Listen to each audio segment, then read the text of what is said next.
Hello, we are working problem 2.43 in the back of chapter 2 in the practice problems. So in this problem, it's giving us three molecules in their condensed structural form and asking us which of the two, or which of the three, which two are constitutional isomers. And I was just drawing each of these out here. So here we are.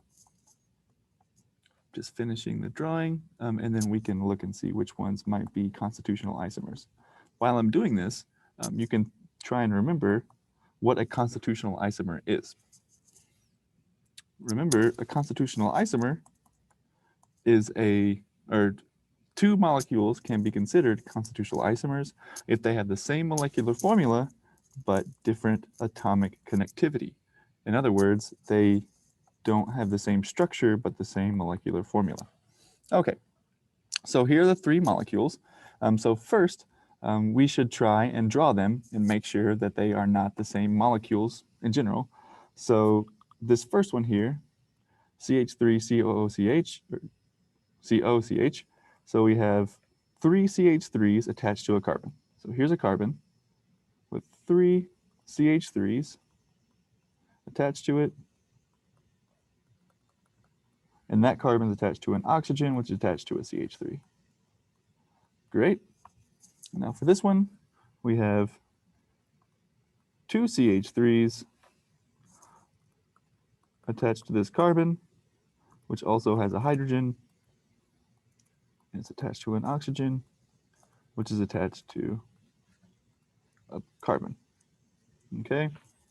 And last, we have this one, which has two CH3s bonded to an oxygen, CH2, oops.